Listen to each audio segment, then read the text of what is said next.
Comme d'habitude, présente-toi, tu es. Ok, je m'appelle Stu, je représente le Left Sound Crew et le King's Room Crew, basé en Scandinavie, Oslo, Norvège, danseur, DJ. Très bien. Là, tu portes les couleurs de... Looking for Life, on est au Locking Camp, Lock is not a joke. D'accord. Donc toi, tu as parlé de la culture hip-hop à partir des années 90. Ouais. De quelle manière et pourquoi? Alors, en fait, c'était plus vers 98, j'ai découvert Mehdi Slimani dans un show. Compagnie nomade. Ouais. Et en fait, quand je l'ai vu danser, je voulais faire ça. Mais comment t'as atterri dans ce show? Alors là, en fait, il est venu dans ma ville, à Bobigny. Ouais. Alors, en fait, c'était juste après les XXL Performers.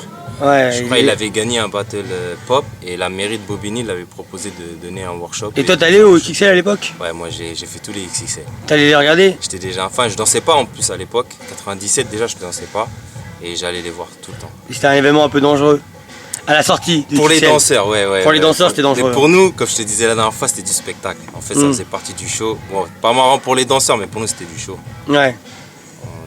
Tu y allais, on savait que ça allait se taper à la Ah fin. ouais, c'était sûr et certain. C'était impressionnant. Et mais par contre, les battles, c'était une tuerie. C'était engagé de fou. On a vu, moi j'ai découvert Benji à ce battle, on a découvert Junior, j'ai découvert Yaman, tout le monde, Liaison Fatale, Wanted, Coup de pression. Les mecs de mots, tout le monde. Tout le monde. D'accord, donc 98, donc tu croises ce fameux Mehdi Slimani. Ouais. Ensuite, comment vous êtes amené à vous parler, à vous connaître Alors en fait, j'apprends par la suite qu'il va donner des cours dans ma ville. Donc j'avais pas de thune, je suis allé à l'Audace, je suis parti voir dans sa salle. Et en fait, il donnait des cours et après le cours, je suis parti le voir, on a parlé et il m'a proposé de venir sans payer. Et à partir de là, ouais, du cœur quoi. début de l'aventure. Très bien. L'aventure. Dès 98, tu croises, enfin tu vas dans ce lieu magique qu'on appelle Châtelet-Les-Halles. Ouais. À l'époque, pareil, Châtelet-Les-Halles, j'en avais entendu parler, j'avais vu des reportages en fait. À l'époque, c'était France 5, et pas encore Arte, je crois. Et j'avais vu le reportage, je me suis dit, je suis obligé d'y aller, d'aller voir ce qui se passe. Je suis allé un jour juste pour regarder et en fait j'ai découvert l'univers, Châtelet-Les-Halles, Place Carrée, là où il y avait le nouveau cinéma, mais il n'y avait pas de cinéma à l'époque, pas encore. D'accord. et quand tu arrives à Châtelet-Les-Halles, comment ça se passe les rapports avec les gens là-bas? En fait, je me rends compte très vite qu'il y a beaucoup de groupes et que tu peux pas arriver et puis direct danser comme ça en fait. Donc il y avait déjà un groupe en fait de nouvelle génération qui allait déjà là-bas. Donc évidemment par conséquent je me suis retrouvé avec la nouvelle génération. Ouais. Il y avait toujours les anciens, il y avait les b-boys, il y avait les poppers à l'époque, smurfers. Il y avait un peu de lock, pas trop. Il y avait commencé à avoir un peu de hip-hop aussi. Ouais, d'accord. Et quand tu arrives à Châtelet-Les-Halles et quand il y avait des cercles, tu rentrais tout ça toi? Non, t'es fou, on pouvait pas. On pouvait pas parce que déjà on n'avait pas les reins pour ça. On n'était pas chaud. Ce qu'on faisait à Châtelet-Les-Halles, en fait, on s'entraînait entre la nouvelle génération, on regardait un peu ce que les anciens ils faisaient, on essayait de s'inspirer. Des fois on se faisait péter en train de... parce que carrément on pompait, tu vois, parce qu'on kiffait de ouf. Et quand ça arrivait, une fois ça arrivait avec un pote à moi qui s'appelait... Putain, j'ai oublié son blaze. En fait, il avait vu Salah, et il avait recopié ses Tetris. Salah l'a grillé sur place, et en fait, l'a défié direct devant tout le monde. Il était mal. Ouais, c'était chaud. Et quand nous on a vu ça, les autres ça nous a traumatisés. On s'est dit wesh, on va pas pépon personne. Et depuis on a compris les codes, tu vois. On a compris les codes. Mais est-ce qu'il y avait des gens à Châtelet-Les-Halles qui vous aidaient, qui vous aiguillaient, qui vous... Non, personne? Pas au début. Peut-être vers 2000-2003. Ouais, bon, 5 ans plus tard quoi. C'est encore plus tard, mais pas au début. Au début, personne ne nous aidait, c'était que entre nous. Et même Mehdi, je crois, je l'avais même pas encore dit à l'époque que j'allais à Châtelet-Les-Halles, il savait pas. Moi, tu m'as croisé à quelle année là-bas? Alors toi déjà, je t'avais déjà vu au XXL Performer. Et toi, j'ai commencé à te voir là-bas vers 99 déjà. Ouais, c'est quand j'ai organisé les événements, tout ça. Ouais. Il y avait les défis où il y avait des 400 personnes qui pouvaient accueillir à peine 50 personnes. C'était blindé, on devait monter sur les poteaux. Ce qu'on ne pouvait pas voir parce qu'on était trop petits. Et de toute façon, pour être plus proche du battle, pour voir le défi, il fallait connaître, il fallait être du milieu. Oh, ouais. Évidemment, on était nouveaux, donc on ne pouvait pas. Donc, On était des crevards. Ça grimpait les poteaux et on regardait d'en haut comme ça. Donc tu as assisté au battle Benji contre Junior, ça? Junior, ouais. J'ai fait Benji Junior, j'ai vu Rudy contre... Bruce. Ouais, T'étais là? Bruce, ouais, j'étais là. 17 passages. Voilà, c'était une tuerie. J'ai vu... Pas de musique, rien. Rien. Parce que les flics m'avaient embarqué. Ouais, d'ailleurs, ouais, je viens de le dire, ouais. Ouais, c'était un bordel. Il y avait les Schmitt qui étaient derrière, d'ailleurs, avec les casques, boucliers. Ouais. Enfin, tu as assisté à vraiment à l'avènement d'une certaine génération châteléale au bon moment. Et puis à la fin, c'est devenu un peu ta réalité en fait. Ouais, après c'était mon tous les jours, j'allais à l'école, à l'époque encore. Et je finissais l'école. Et en scratch, je me barrais de la baraque et j'allais rencontrer Tom. Quand Tom il était là, il y avait Raphaël à l'époque, section C. Ah ouais, je rappelle celui qui faisait la hype. Il y avait Adams, pareil, il faisait hip-hop. Il a fait le Juste Debout justement avec Raphaël. Il y avait du monde, hein. Il y avait Rodrigue, Red Rat, je sais pas si les gens s'en rappellent. Il y avait un sacré beau monde. Icy, il était là aussi. Icy, Franquet. Henrik. Henrik. Ouais, il y avait du monde, Herman, aujourd'hui Herman. DJ Airflight. Oswald. Encore Oswald, il venait après. Ouais, Fabrice, ouais, c'était plus tôt, c'était vers les 99, 98, parce qu'il t'a fait déjà bien comme il faut déjà à l'époque. Et toi, à partir des années 2000, t'as connu aussi la génération de la def?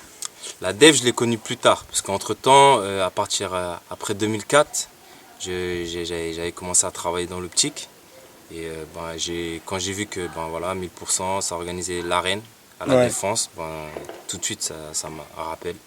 T'as kiffé ça? Ouais, franchement j'ai kiffé parce que c'était vachement... Moi j'aime bien quand c'est underground de ouf, pas beaucoup de moyens mais une vibe de ouf. Il n'y avait rien. Il n'y avait pas de DJ, je me rappelais c'était un boombox, les gens ils mettaient leur mixtape dedans et l'énergie elle était...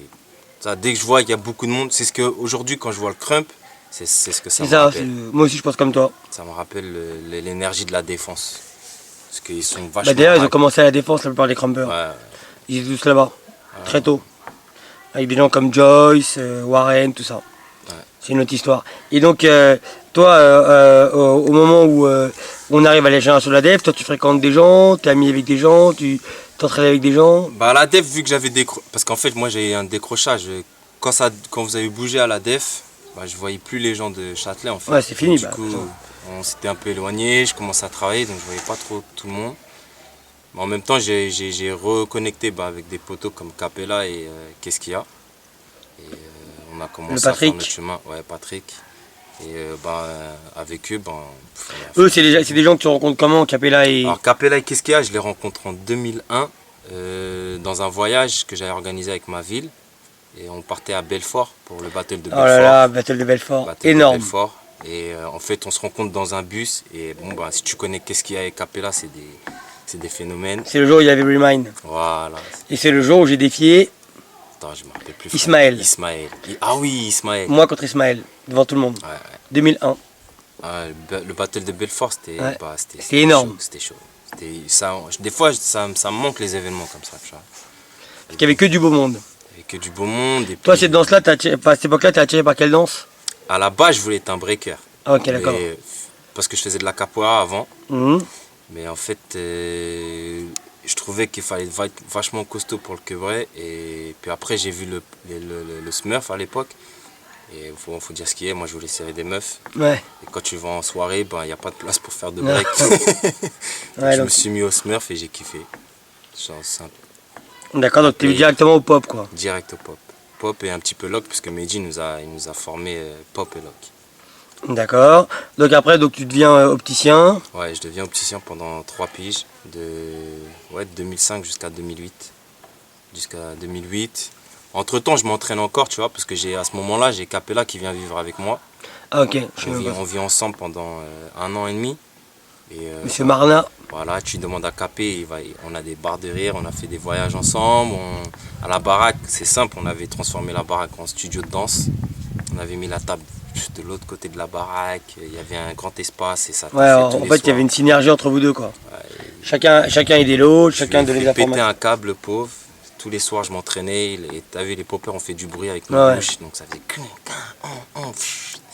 Péter un plomb. T'as jamais été attiré par la house dance? Quoi qu'à cette époque-là, il faisait plus du top rock peut-être, non? Non, non, il était dans la house. House. En fait, c'est Capella qui m'a fait kiffer la house. Ok. Pour être honnête, il m'a introduit, il m'a montré des vidéos à l'époque. Il me disait, ok, lui, faut que tu regardes lui. Il m'a présenté à Baba, à Huxon, Ouais. il y avait Mamé, il y avait Creepy. Et en fait. Crappy. Crappy, ouais, pas Ouais. Creepy, pardon. Crappy. Et en fait, ouais, il m'a fait kiffer, il m'a montré Shinez, après il m'a montré les Quinry. Ouais, il était bien en phase avec son temps, quoi. Ouais. Et en fait, il m'a fait kiffer. Après, surtout ce qui m'a fait kiffer avec la Capella, c'est ses cours. Parce que ses cours, il y avait une vibe de ouf à chaque fois. T'allais dans son cours, les gens ils rigolaient. Alors que j'étais vachement habitué aux classes où les gens étaient vachement sérieux, tu vois. C'était, Ouais, genre étudiant. voilà, c'était la étudiant de ouf. baguette. Si tu fais ça mal, on va te corriger. Alors qu'avec lui, c'était un autre délire. C'était bon, t'as flairé, c'est pas grave, viens on rigole et viens on apprend et on continue, tu vois. Et cette époque-là, tu fréquentais aussi Anto, tout ça peut-être? Anto, je la vois après, c'est plus vers 2008. Parce que Capé, forcément, à Ouais. force de traîner avec Capé et Patrick, je suis amené à rencontrer Anto. Ouais. Entre-temps, je m'entraînais un peu avec Lise. Des Funky Funk. Ladies, ouais, des Funky Ladies à Châtelet. Parce qu'il y avait une période où elle était là. Et, après, elle a fait ses études, donc on l'a pas trop revue. Mais ouais, et un peu déjà par rapport à Lise, je connaissais un peu les Funky Ladies. D'accord. Ensuite, tu décides un jour de partir à l'étranger. Ouais. Pour un plan 2008. Alors d'abord, c'est Franquet. Parce que Franquet, il faut savoir, c'est un peu mon voisin. Donc lui, je le vois, il bouge tout le temps. Il Et Francky, il voyage. habitait où, dans le 91 à cette époque-là? Non, il habitait dans 93 à Aubervilliers. Ah, ok, Aubervilliers. Moi, à ce moment-là, j'habite à Porte d'Aubervilliers. Donc pas loin de là où il habite.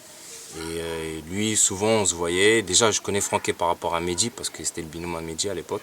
Ouais, il y avait Mehdi, après il y avait ici. Voilà. Et en fait, donc j'ai toujours gardé contact avec Franquet. Ça a été un gars qui nous a inspiré de ouf. Même mon petit frère il danse pas aujourd'hui, mais mon petit frère il m'avait mis la sauce à cause de Franquet, parce qu'il kiffait Franquet. C'est la référence, Francky. Ouais. Pourtant, je crois bien, que j'ai commencé avant Kefran.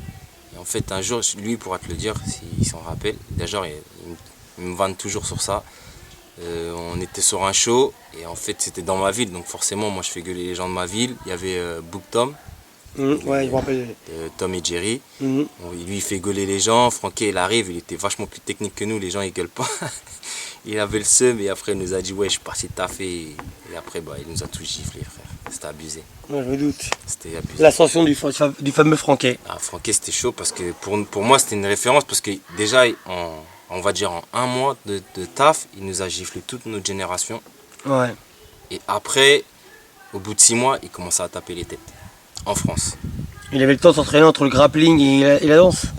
À l'époque, je crois pas qu'il faisait encore tellement de grappling. Pas, c'est arrivé après. Et après 6 mois, au bout d'un an, il voyageait partout. Et, Ouais, il a réussi son ascension, quoi. ouais, il a tout niqué. Franquet. Félicitations à lui. Et toi, donc, Franquet, il vous ouvre les portes par rapport à ces pays scandinaves, c'est ça? Bah ouais, mais du coup, il me dit viens avec moi, on va en Norvège. Il y a un battle, il est super tard. Il a les dards de ouf, viens le faire. Je suis parti le faire. J'ai perdu en Qui s'appelait comment? Pop What You Got. Ouais, Papa Tuguette, c'est ça. Donc je le fais, je perds en demi-finale. Il y a une meuf qui est devenue ma soeur aujourd'hui. Elle a une école de danse là-bas. Elle me propose de revenir pour donner des workshops. Moi je fais quoi? J'appelle mon pote. J'appelle qu'est-ce qu'il y a? J'y viens avec moi, on va donner des workshops. On y va, on fait une semaine. Elle kiffe de ouf la vibe. Et elle nous dit bon j'ouvre une académie, vous voulez pas rester un an? On réfléchit parce que c'est la Scandinavie, Ouais, il fait froid. Ah, Et puis il fait on froid est de ouf. français, et puis tu sais, on n'a pas l'habitude, nous les français, de bouger comme ça de tête. Et Sur un an, en plus. Sur un an, tu vois. Donc on se dit pourquoi pas, on le fait, et en fait on revient jamais. C'est chaud. C'est chaud, c'est chaud. Mais après, c'est une qualité de vie je pense que tout le monde souhaite. Donc là, vous êtes en Norvège, c'est ça? Ouais, Norvège. Et parce donc, que- comment ça se passe au début? C'est-à-dire, vous-même, quand vous commencez à donner les cours de danse, vous êtes structuré? T'as Non. du knowledge, tout ça? Parce qu'aujourd'hui, ça va, t'es ça, le truc. aguerri, mais à l'époque. À l'époque, ça fait déjà 7 piges que je danse, un peu plus, 8 ans, pareil pour Patrick. Et à l'époque, tu parles. Ça fait 7-8 ans que je danse. J'ai jamais donné de cours parce que je refusais. Parce que j'ai grandi avec une école qui m'a toujours dit faut que tu masterises un peu ce que tu fais et après tu donnes des cours. Donc j'avais pas l'impression que j'étais master de ce que je faisais. Mhm. Bon, après on a essayé au début, tu vois, j'étais inspiré des classes de Mehdi. Et en fait en 2009 on a la chance de rencontrer Sugar Pop. Et Sugar Stretch. Et la manière dont Sugar Pop donne ses cours, en fait, ça m'a grave inspiré aussi. Donc j'ai fait une combinaison de Sugar Pop et Medji et j'ai créé mon propre. Et les rapports avec Sugar Pop, dès le début, ils sont charmés ou bof? Alors c'est marrant parce qu'au début, on lui fait pas confiance, on le kiffe pas. Parce qu'on a des souvenirs. Moi personnellement, j'ai des souvenirs du Trash TV. Ouais, Trash TV. C'est un peu une ordure, c'est un peu la rockstar, il se la raconte. Pas du tout accessible. Pas sympa quoi. Non, donc quand on prend ses cours à la base, on est limite grave distant. À un moment donné, on a. Comment ça s'appelle? Tu sais, il y a une conférence, tout le monde s'assoit, tout le monde parle. Donc lui, il raconte son histoire, il raconte l'histoire de la danse. Et à un moment donné, mon pote, qu'est-ce qu'il y a, mon refrain? Et à un moment, il tape sur la table du poing et il lui dit viens, on danse. Donc t'imagines la tête de tous les étrangers. Ils ont tous fait un backup, ils ont regardé, ils ont dit quoi? Et en fait, Sugar Pop, il nous a repris en fait. Il a même pas, c'est même pas vénère, il a juste regardé qu'est-ce qu'il y a. Il lui a dit écoute, c'est simple, il y a deux solutions. Si tu danses et que je kiffe, t'es dans la merde. Et si je kiffe pas, tu vas le savoir, je vais me barrer. Mais il lui a dit par contre, t'as 10% de chance que si je kiffe, je vais pas te lâcher. Parce que pour moi, la danse, c'est comme. Tu sais, lui, il fait des images, tu vois. Il dit que c'est comme des meufs qui lui font des bisous. Donc, ouais. S'il kiffe, c'est comme s'il y a plein de meufs qui lui font des bisous. Je vois. Donc, il est ensorcelé par le truc, quoi. Voilà, mais le truc, c'est qu'il dit à Patrick, il fait. Par contre, t'es très proche des 10% parce que je t'ai déjà vu danser, donc. Ouais. Prends ta chance. Et en fait, à partir de là, on est resté scotché. On a dit, ah ouais, il est chelou, le gars. En fait, il nous dit, il kiffe. Et en fait, on a dansé et ça s'est pas arrêté. Ouais, parce que à la base, quelqu'un qui aurait osé faire ça, Sugar Pop, il n'aurait peut-être pas. Ouais, tu vois, avec tout ce que tu as entendu, tout voilà, ce que nous on a entendu, c'est direct. Ah ouais, embrouille, tu vois. Ouais. Et puis Patrick, c'est un mec aussi embrouille, il faut le dire ce qu'il est. Vous le connaissez. Qu'est-ce qu'il y a, c'est qu'est-ce qu'il y a, tu vois. Il n'a pas son place pour rien. Et ça s'est pas terminé en tape, ça s'est terminé en danse, en kiff. Et on a découvert un autre aspect de Sugar Pop. Que malgré lui, tu vois, à l'extérieur, les gens le voient comme. Je sais pas, il y a beaucoup de gens qui l'aiment pas. Donc, moi, je l'aime bien, moi. Nous, en fait, ce qu'on kiffe, c'est à partir du moment où tu es honnête, même si tu m'aimes pas, tant que tu nous dis je te kiffe, moi, je l'aime bien, mais il a un tempérament. Ouais, bien donc, sûr. Voilà, qui n'en a pas? Ouais, enfin. Tout le monde en a. On n'a pas envie de voir le démon. Voilà. Non, mais tu sais quoi? C'est juste ça que je dis. Non, il est pas bête. Franchement, pour vraiment se taper avec lui, il faut vraiment le pousser, je pense.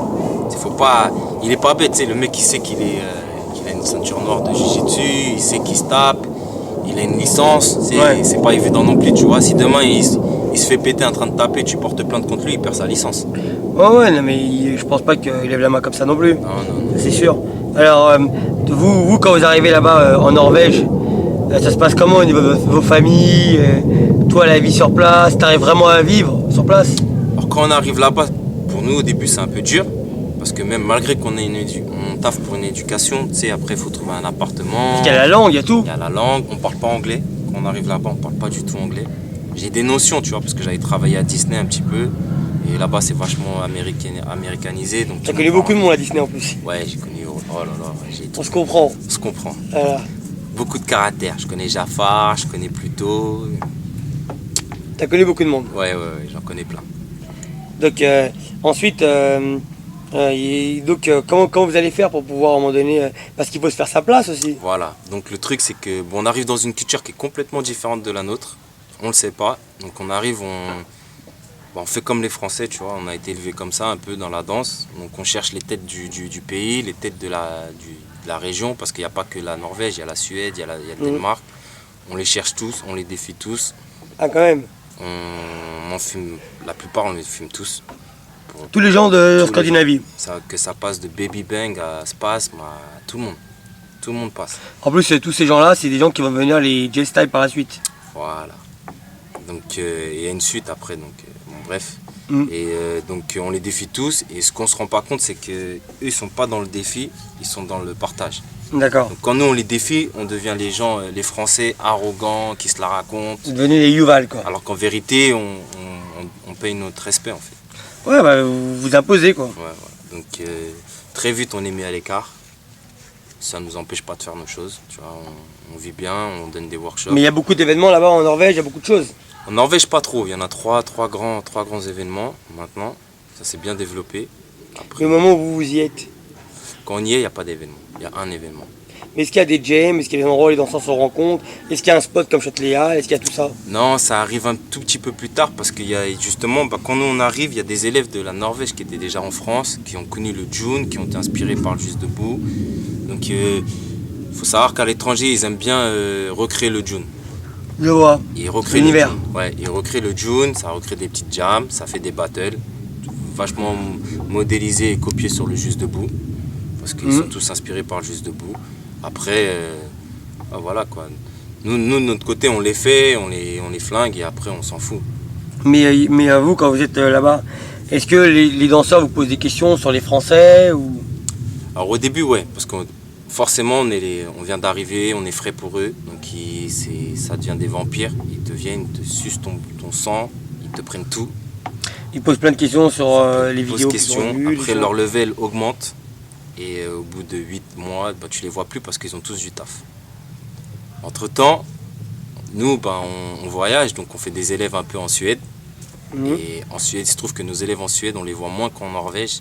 Et quand eux, ils viennent en Norvège, ils frappent toute la Norvège. Et ça fait des polémiques. Donc en fait, vous êtes toujours au cœur des polémiques. Toujours. Jusqu'à aujourd'hui. Non, aujourd'hui, ça se calme. Puis que c'est ça qui m'énerve, tu vois. C'est l'hypocrisie. C'est quand tu commences à te faire un petit nom.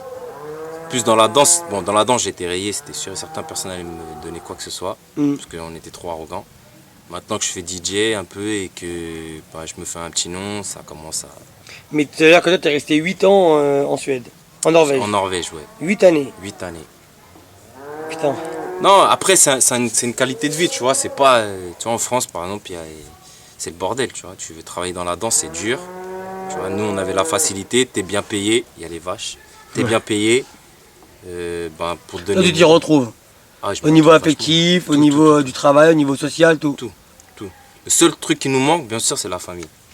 Ouais. Et à côté, je compense parce que vu que je peux pas trop souvent venir en France, je fais venir ma petite sœur, elle étudie là-bas maintenant. Je fais venir mes parents. Et il y a aussi, t'as aussi une particularité, c'est que tu aimes beaucoup l'histoire de la danse. Ouais, je kiffe ça. Donc tu as été posé plein de questions à beaucoup de OG. Ouais, je suis parti. C'est simple, à partir où on est sorti du pays, on est amené à les croiser, on est invité chez eux, donc on va à New York. On va les voir, on parle avec eux, on leur casse la tête, mais vraiment on leur casse la tête, on leur pose plein de questions.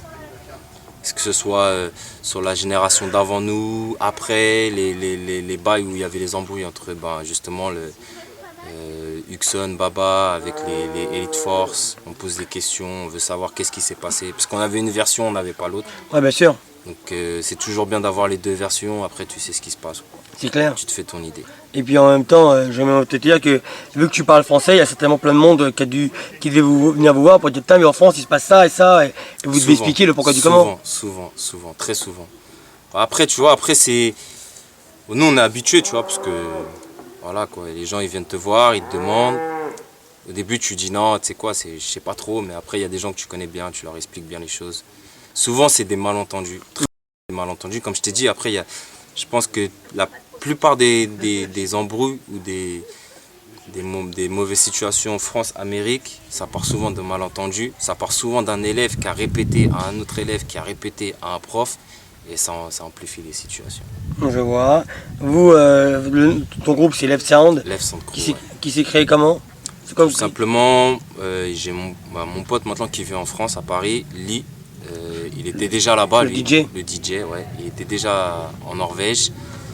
Moi et lui, on forme un crew en Norvège qui s'appelle Force Sound. Pas Force the Sound, mais Force Sound. Force Sound. Et après, en Suède, on a nos élèves qui ont déjà un crew qui s'appelle Lifties. Et en fait, on a combiné les deux et c'est devenu Left Sound. Je vois, ça c'est pour l'origine du nom. L'origine du nom. D'accord. Toi aujourd'hui, tu participes toujours à des battles, choses comme ça ou pas? Souvent à l'étranger. Suède.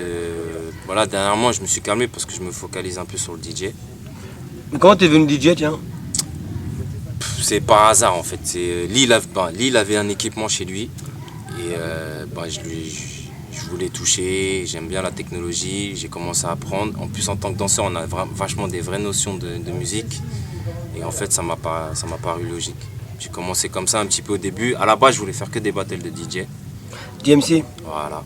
Donc en fait, c'est tout bête comment j'ai commencé. Il y avait un événement en Norvège, c'était un battle. Ils avaient appelé ça un battle.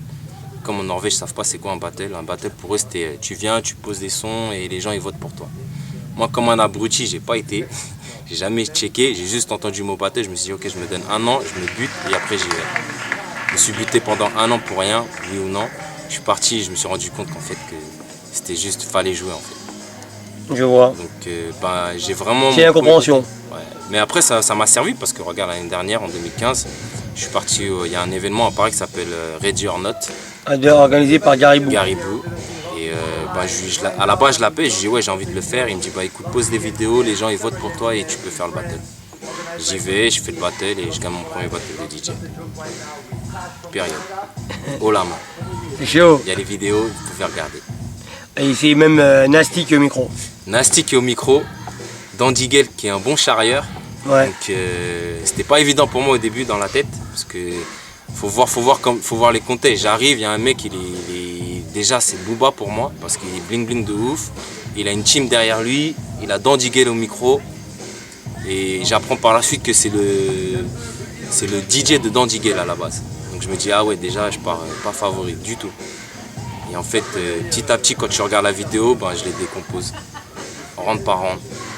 Ok, d'accord. Donc, voilà. Et toi, en tant que Norvégien dans des pays de la Scandinavie, enfin, en tant que Français dans les pays de la Scandinavie, est-ce que des fois tu subissais les problèmes qui étaient liés à la France? Non. Non, jamais. Non, jamais. Jamais ils t'ont dit putain les Français ils se comportent mal, regarde ce qui se passe là-bas. Non, alors après il y avait un petit truc tu vois, tu vois les Français, je veux pas dire de nom mais il y avait une mauvaise réputation des Français. C'est pas aussi forcément de la faute des Français mais il y avait une Scandinave qui avait posté une lettre, un email sur tous les murs sociaux. Ouais. Et qui disait les Français les invitaient pas, à chaque fois qu'ils viennent ils font du sale avec les meufs. Et après ils repartent chez eux, tu vois. Ouais, genre ils abusent des filles. Voilà, et ça avait fait grave du boucan parce que c'était. Dans toute la Scandinavie, en fait, ils avaient pour mot de ne pas embaucher les Français. Ah ouais, mais la fille qui a fait ça, elle a un pouvoir. Elle était importante chez vous? Chez eux, ouais. En Scandinavie, elle a un vrai blast, tu vois. Donc, et elle se base sur une vraie histoire ou c'est plutôt. Moi, j'ai jamais fouillé, tu vois. Je sais qu'elle était avec un Français. Ah, à partir de sa propre. Relation à elle en fait. Mais ce qu'elle avait fait aussi, c'est qu'elle avait un peu recherché, elle avait vu qu'il y avait beaucoup d'histoires liées aux Français. Et du coup, elle avait mis un email sur tout le monde, elle avait envoyé, elle avait mis des blazes et tout. D'ailleurs, ça avait fait une grosse histoire. Maintenant, je crois que ça s'est réglé, mais bon. Carrément un email public pour dénigrer. Tous les Français, tous les Français. Ça veut dire que quand moi et Patrick on arrive là-bas, ben déjà c'est chaud parce que. Faut dire ce qu'il y a, il y a des vraies meufs en Scandinavie, mais on peut pas faire les fous, parce qu'on travaille là-bas et donc on a dû tout renettoyer l'image française. Ça veut dire on a dû prouver qu'on n'était pas des chiens, mais on n'avait pas la dalle. Ouais, on a dû prouver qu'on était là pour le taf et qu'on avait une image à respecter. Et une fois qu'on l'a nettoyé aujourd'hui, je pense que les Français peuvent y aller haut la main sans problème. De toute façon, vous êtes un peu les Christophe Colomb de la Scandinavie. Il y en avait avant nous, hein. Il y en a qui avaient été avant nous. Hein. Il y avait Vagabond, ils étaient déjà là-bas. Il y avait Fax peut-être. Fax, alors Fax c'est le premier je pense. Ouais. Fax c'est le premier parce qu'il a déménagé là-bas, je crois début 90. Donc il est là-bas depuis un bon moment. Il a formé un maximum de gens. Il a fait partie des Art of Control. Ouais. Donc, le groupe phare des années 95. Voilà, et ce groupe, je pense qu'il a fait rêver la plupart des Français à l'époque. Tu vois, donc moi y compris parce que étant donné que Mehdi c'est mon prof, Mehdi il me donnait toujours des vraies infos. Donc il me montrait qui faisait rêver qui faisait quoi. D'accord. Donc une première question, est-ce qu'il y a des choses qui te dérangent dans le hip-hop toi? Aujourd'hui, pas vraiment. Il y a juste à l'époque, comme je t'avais dit, il y avait il y avait un fossé entre ma génération et les anciens. Bon, aujourd'hui c'est du passé parce qu'aujourd'hui je suis amené à rencontrer ces anciens, à parler directement avec eux. Ils ont souvent une réponse logique, mais je pense que quand même à l'époque, là il y avait un trop grand fossé, ça ne voulait pas donner d'infos, ça ne voulait pas nous aider. Et aujourd'hui, souvent ces anciens, tu les vois, ils se plaignent. Ils se plaignent de la nouvelle génération. Donc moi ça me fait chier un peu, il y a juste ça qui me fait chier un peu, tu vois. On parle des aigris en fait là. Voilà, on parle Ok. des aigris. Donc, J'ai bien compris. donc forcément, si vous ne donnez pas d'infos, il ne faut pas se plaindre que les petits fassent ce qu'ils veulent. Tu vois, à un moment donné, il faut accompagner. Aujourd'hui, je l'ai appris, hein, je parle, mais j'ai failli prendre ce chemin, tu vois, de bloquer. Et en fait, on l'a appris avec Patrick qu'il fallait vraiment donner. Et honnêtement, jusqu'à aujourd'hui, de donner, on a reçu vachement plus que ce qu'on aurait pu espérer. D'accord. Est-ce que toi qui aimes beaucoup l'histoire, est-ce que tu as pu rencontrer tous tes contemporains, enfin tous les originaux que tu voulais rencontrer? Il y en a un que j'ai pas pu malheureusement parce qu'il est décédé, tu vois. Ouais. Skit, Skit. j'aurais On kiffé avait le saisi. rencontrer. Mais après, j'ai rencontré Pop, j'ai rencontré Pete, j'ai rencontré Wiggles, Sam, je l'ai rencontré. Donc j'ai passé du temps avec eux. Ils passent surtout Pop passe à chaque fois qu'il vient en Norvège, il faut savoir qu'il vient chez nous. Mais pour que les gens, Pop, c'est qui pour les gens? C'est Suga Pop. Voilà, pour que les gens comprennent. Suga Pop, c'est Pop. Et il passe à chaque fois qu'il vient en Norvège, il est toujours avec nous, il passe à la maison. Lui et Ouais, c'est un Patrick, ami quoi. Ah ouais, lui c'est la famille, frère. Pour être honnête, c'est la famille. Il prend soin de nous. Quand on a des problèmes, il est là. Quand lui il a des problèmes, on est là. Période. Je vois. C'est une vraie amitié. Au début, j'avoue, parce que voilà, le contexte français, Ah ouais. américain, nous on se dit, wesh, ils veulent nous carottes, vu qu'ils n'ont pas réussi à avoir les anciens, ils veulent nous avoir nous. Hmm. Donc ça a pris du temps avant de se créer, mais justement, tant mieux, parce que comme ça on a pu vraiment voir Qui était qui? qui était qui. Voilà. Who is who? Et voilà, ouh là là. Ça, c'est tabou ça. Le Ah, who is je who. rigole, je rigole. Le who is who. Ok. J'aurais kiffé le faire ce battle. Ouais, t'aurais kiffé les clés de la génération où il y a eu les phrases comme j'aime le lock.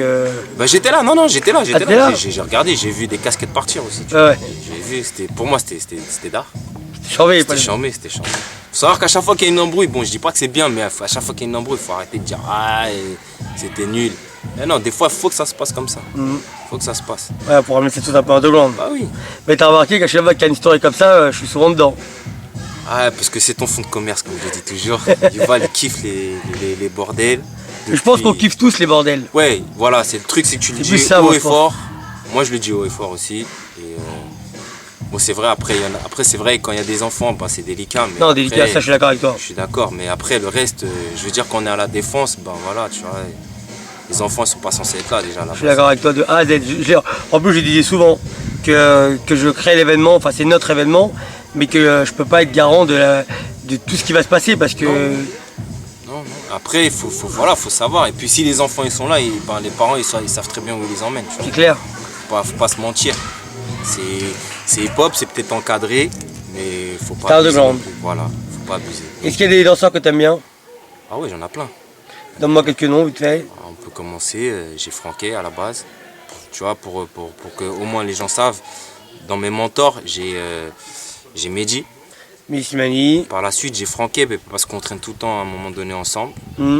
Et après Franquet, il y a Suga Pop. D'accord. Mais ça c'est pour tes mentors. Maintenant pour les gens que t'aimes. Que je kiffe. Alors, actuel ou avant? Qui tu veux, donne-moi 3-4 noms qui font plaisir. Tu peux même expliquer pourquoi si t'as envie. Non, avant forcément Mehdi, parce que non, tu vois, je suis un fan jusqu'à aujourd'hui, tu vois, j'assume. Mehdi, à l'époque, il y avait Bruce. Bruce Kenji. Kenji. Il avait des patins de ouf. Il y avait cette fameuse vidéo où il avait fait justement ce patin au juste debout. Où, j'avais craqué. Il y avait Salah, je peux pas mentir. Salah, c'était une des références aussi qu'on pouvait pas louper. Sali. Et ouais, c'est tout. Après, dans la nouvelle génération, dans ma génération, parce que je kiffais aussi ma génération, je faisais pas partie de ceux qui pouvaient pas kiffer les autres de la même génération. Ouais. Parce qu'il y en a plein que j'ai regardé et qui m'ont fait avancer sans le vouloir. Il y avait Franquet, pour commencer. Il y avait Bougalou Tom, de Tom et Jerry. Il y avait Nelson. Surtout Nelson. Nelson, c'est un des gars, il le sait pas, mais il m'a grave poussé dans ma tête. Parce que je comprenais pas comment il pouvait capter les choses trop vite. Il y avait Marabout. Marabout, il a vécu un moment chez vous. Marabout, il est venu au Danemark. Il n'était pas en Norvège, mais il était au Danemark pendant un an. Dans ces eaux-là, je veux dire. Ouais, Marabout, il était chez nous. Il y avait Tiflex. De Cray. Voilà. Pépito Didawi. Attends, j'avais oublié un mec qui s'appelait Amir Boogs. Amir Bouk, très bien. Alors, Amir, pour moi, c'était un avant-gardiste. Parce que avant. Époque de la def, Amir. Bien avant, bien avant. Non, Châtelet-Léal, Châtelet-Léal. Bien avant. Excuse-moi, t'as raison, Châtelet-Léal. Châtelet-Léal, parce que lui déjà à l'époque, Ouais, ça rappelle très bien. il Namur. avait déjà vu. Pour moi, pourquoi c'est un avant-gardiste? Parce qu'il savait déjà. Il savait que Didawi ça allait être une tuerie. Il savait que Pépito ça allait être une tuerie. Et c'est lui qui me les a présentés parce qu'il faut savoir qu'il avait tenté de faire un crew où il y avait justement Tiflex, Didawi, Pépito et Amir et, Une nouvelle garde française. voilà, et moi. Mais bon, ça n'a pas pu se faire parce qu'on vivait franchement les Anglais. Je sais pas si Pépito ou Didawi s'en rappellent. Mais ouais, voilà. C'était c'était vers 2005. Très bien. Est-ce que aujourd'hui, quand tu regardes ce qui se passe dans l'hip-hop, tu t'y retrouves ou tu préférais peut-être plutôt avant? Bah, je suis nostalgique, je suis un grand nostalgique à la base. Tu vois, je suis un grand nostalgique, donc forcément, il y a plein de trucs d'avant que j'aurais kiffé. Il y a trop d'internet. Tu vois, il y a plein de monde qui en parle, mais c'est vrai, il y a trop d'internet, trop de vidéos. Je trouve que ça coupe la magie. Mhm. Parce que comme je te disais avant, ça parlait de bouche à oreille et peut-être ça se trouve les histoires elles étaient amplifiées, mais ça faisait rêver les gens et ça poussait les gens justement à s'entraîner de plus en plus, justement pour pouvoir recréer cette magie. Aujourd'hui, il n'y a pas un battle, il n'y a pas un truc que tu fais et c'est filmé. Donc forcément, tu peux pas amplifier. Si c'est naze, c'est naze. Si c'était mitonné, ben, tu vas le voir. Est-ce que tu penses que l'Asie a un monopole sur le pop dans le monde? Non. Ok. Non, l'Asie, ils sont forts. Le problème de l'Asie, c'est que ils ont un problème, mais ils n'ont pas un problème. Parce qu'ils sont très très forts techniquement. Les mecs sont carrés, sont super loin, mais ils n'ont pas d'identité. Tous représentent une école, alors qu'en France, il y a trop d'identité. Ça a toujours été ça la force de la France. Tout le monde voulait être différent. Tu regardes, hein, jusqu'à aujourd'hui, tout le monde est différent. Tu vois. Il y a toujours des gens qui ressortent. Après, on est plus ou moins inspiré par une personne, mais on reste différent. D'accord. Toi, tu pensais qu'un jour tu aurais pu vivre de la danse? Jamais. Mais c'était un rêve. Hein. Ça a toujours été un rêve. Je ne pensais pas que c'était possible jusqu'à ce que je déménage en Norvège. D'accord. Et aujourd'hui, quand tu regardes la Norvège et quand tu regardes la France, t'as l'impression, vu que tu es nostalgique, eh ben, la France ne manque pas des fois, mais à part la famille, au niveau de la danse, des événementiels, tout ça. Bah, la compétition, elle manque. Il n'y a pas de compétition. Pas de genre pour moi, mais entre Est-ce qu'il y a eux, des grands actifs? Une question, excuse-moi, vas-y, fini. Ouais, non, pour eux, ils sont pas dans la compétition, ils sont plus dans le partage. Donc ça fait un peu bisounours, tu vois. Alors que nous, on est habitué à avoir des gens qui poussent, même entre nous, tu vois. Patrick, il pousse le lever là, j'ai envie de le pousser là. Des fois, même entre nous, on se dit, hey, arrête, mais en vérité, on se pousse, tu vois. Mais eux, ils ont plus ça, tu vois. Ils ont pas du tout ça. D'accord, j'en ai pas une question. C'est est-ce que chez vous, est-ce qu'en Norvège ou en Scandinavie, il y a des grands activistes, des mecs qui organisent je sais pas combien de manifestations, qui font leur de gants, enfin qui font vivre le truc, un truc de ouf? Non, il y a quand même. Il y a quand même. Il y en a un là qui est à Paris, qui je pense qui est l'un des. Dans les années, c'est lui qui est le plus révélant, c'est Kenneth. Kenneth. Okay. Celui qui fait Flow Dance Academy maintenant à Paname. Après, pour la Norvège, tout d'abord, il y a Ung. C'est celle avec qui on travaille le plus souvent. Tout le monde, si les gens ils ont été en Norvège, ils savent c'est qui Ung, Circle Studio. C'est elle qui a la première école de hip-hop en Norvège, qui fait que du hip-hop, avec tous les éléments du hip-hop. Et ça va faire 10 ans. Elle fait pas de contempo, fait pas Non, rien de tout ça, elle refuse. Et après, à côté, tu as la nouvelle génération, Mathias et Camila, tu vois, qui font partie du groupe Soul Session. Pareil, tout le monde connaît, c'est eux qui organisent l'événement Urban Move. Et eux font que les choses bougent. Après, en Suède, tu as Martin Ferretti. Martin qui organise le Street Star. Et Martin, je pense qu'il en a fait depuis, ça fait au moins 15 piges. Vous, chez vous, vous subissez un peu les histoires de Vogue, Walking? C'est-à-dire C'est-à-dire que comme le Street Star, c'est devenu un peu, on va dire, la deuxième maison du voguing. Du voguing? Non, parce qu'ils l'ont embrassé. Ils l'ont tous embrassé. C'est simple, tout le monde fait du... Pas tout le monde, mais les meufs beaucoup de meufs font du walking, beaucoup de meufs font du voguing. Et du coup, forcément, il y aura moins d'histoires. Est-ce que tu te rappelles, c'est qui le premier qui faisait du vogue à ta génération? Yoval, frère. Yoval. Mais c'était un ouf. Pour ceux qui se rappellent, il avait un chapeau de Joker. Il avait c'était quoi? Un gizmo. Un gizmo derrière le dos. Ouais, on était jeune. Avec un t-shirt noir et des écriteaux en jaune. Et toi, quand tu as vécu ta génération des Halles, à l'époque, ça posait pas un problème par rapport à ta famille, entre ce que les Halles, c'est le soir? Forcément, j'ai dû m'esquiver de chez moi en scred. Pardon maman, mais ouais. Souvent, Parce je que ça devait partais. pas être évident hein, tout le temps. Souvent, je partais en secret, je me revenais très tôt aussi. Après, par la fin, elle m'a grillé, donc elle a dit vas-y, tu kiffes la danse. Ma mère était très supportive, mais elle voulait quand même que je fasse mes études, donc c'est pour ça que j'ai fini opticien. Je vois très bien. Ouais, j'avais pas le choix. Et de la génération de Châtelet-Léal, tu faisais quand même partie, même si t'étais pas forcément en phase avec toutes les générations, à part un peu la tienne, tu étais toujours au courant dès qu'il se passait un truc. Ouais, non, ça par contre, on était toujours au courant. Ben, c'est simple, c'est toujours comme ça en fait. Tu as toujours les grands qui font les choses et puis ben, tu as les plus jeunes qui suivent et qui regardent derrière la porte. Et des fois, il y a des endroits où on n'est pas accepté, mais tu vois, on trouve toujours moyen de rentrer dans le délire. Après, bah, quand ça arrivait un peu à notre tour, bah, c'était plus facile, tu vois. Surtout bah, la défense, je pense que c'est vraiment le Ouais, c'est la moment suite. où Logique. c'était nous, après c'était notre période. Ça, c'est votre génération. Ouais, c'est notre période. Franchement, si je travaillais pas dans l'optique, à ce moment-là, je serais vraiment souvent à la défense. Et tu t'appelles Stu pourquoi? C'est simple, en fait, bah, ça vient de mon taf. Mes collègues, ils m'ont. En fait, on cherchait un surnom pour rigoler. Et en fait, Stevens, moi je croyais que Stu c'était le surnom de Stevens. En fait, c'est pas du tout ça. Moi aussi, je croyais que c'était ça. Mais en fait, non, c'est le surnom de Stewart. Ouais. Et donc, bah, je l'ai pris. Et puis en plus, quand tu comprends le sens du mot, tu dis, mais pourquoi t'as pris ça? Mais après, je kiffe, tu vois, ça fait américain. C'est surtout ça en fait. Ça faisait américain et je kiffe les quinries. Et voilà. Et est-ce que tu dirais que la danse, ça t'a un peu sauvé ta life? Ouais. Il n'y avait pas que la danse. En fait, à partir du moment où j'avais commencé la capoeira, déjà ma vie était. J'avais esquivé plein de trucs, vraiment plein de trucs. C'est-à-dire, moi je viens de Bobigny et j'ai vécu. Les stars là-bas, c'est qui? C'est Tagine? Non, Tagine est de Bondy. Bon, ah oui, c'est Bondy. Non, Bobigny, c'est. Bobigny. C'est pas. Au avec début. Yacine. Yeah, on a Yacine. Yacine Ouais, la Yacine Yacine Amblard, voilà, il y avait Scalp. Yacine, voilà. Ils ont un Armand. collectif. Armand, c'était l'organisateur du XXL. Ouais. Mais il dansait pas, je pense pas qu'il dansait. Après, il y a des gens à Bobigny, je suis sûr, ils dansaient, mais tu vois, ils l'ont jamais montré parce que voilà, c'était le quartier et que danser au quartier. Bon. Move Action, je crois que c'est leur truc. Move Action, c'était Dirk Corel. Ah. C'était un Allemand qui était venu bah, justement Je cherche le collectif de. Tanz Festival. Ouais, Festival Tanz. Voilà. Voilà, ouais, c'était Dirk Corel. D'ailleurs, qui lui m'a présenté la première fois au Franck et Gérard. Ok. Parce que je faisais de la capoeira, il m'a dit ah ouais, il y a des Brésiliens, tu veux pas les voir et tout. Et en fait, je fais vas-y, montre-les-moi. Et en fait, je me rends compte que c'est des danseurs aussi. Que c'était fin 98. Donc, Ok. le monde est petit, tu vois. Non, je pensais que Move Action c'était Scalp et Yacine à un moment donné. Non, c'était pas. Il y avait Yacine, il y avait Scalp, et je suis pratiquement sûr il y avait Dirk. Ok, non, c'est pour savoir. Sûr, Avec le Festival Tanz. Ouais, voilà.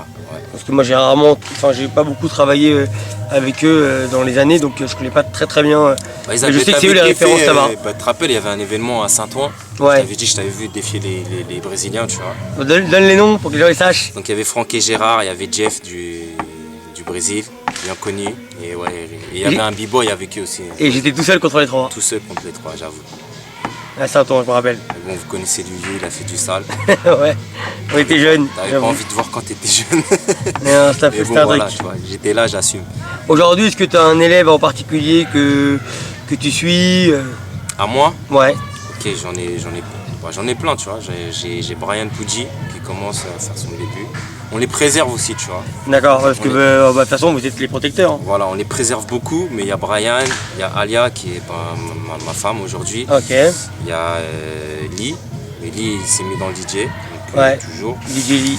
Il y a Kaidi de l'Estonie, tu vois, qui vraiment sont actifs et qui dansent. Maintenant, comme je dis, on les préserve, tout le monde les a vus. Tu vois, il y a Faïs, il les connaît, Capella, il les connaît. Tu vois, il y a du monde, tu vois, il y a du monde derrière D'accord, eux. donc ils commencent à monter au fur et à mesure. Voilà, mais on le fait doucement, tu vois, parce qu'on vise une longue durée et pas une courte durée. Très bien. Le mot de la fin, Stu, ce serait Ah, mot de la fin, peace, tu vois, et kiffer. Très bien. Merci à toi.